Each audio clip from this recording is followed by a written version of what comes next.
Last week on the Cow-Calf Corner, we visited with you about the need to have some of these summer annuals tested for nitrates before we cut them for hay.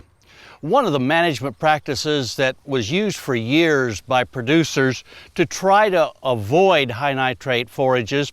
was to cut the hay later in the afternoon. And the thought process was that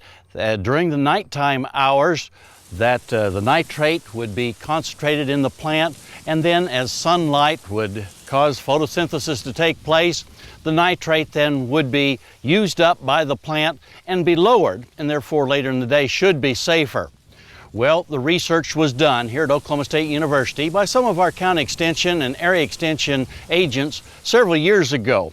And they looked at the differences in nitrate in the forages throughout the course of a day. They tested forages on 5 different western Oklahoma farms, and they tested them at 8 a.m., 10 a.m., 12 noon, 2 p.m., 4 p.m., and finally at 6 o'clock in the evening.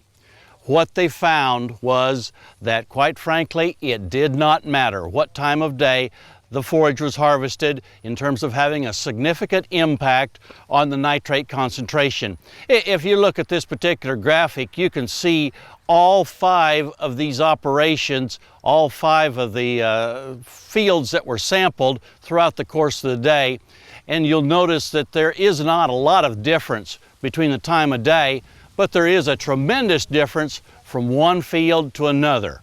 And so as we think about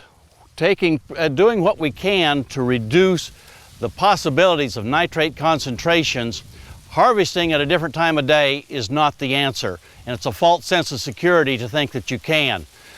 Testing again before we cut it is so very, very important, because then we have a chance to wait a few more days, test again to see if the forage has dropped in nitrate concentration,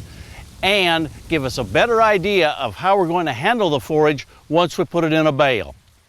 We hope this gives you a little better idea of some of the management techniques that you might use in terms of harvesting summer annuals this summer to help reduce the possibilities of high nitrates. And we look forward to visiting with you again next week on Sunup's Cow-Calf Corner.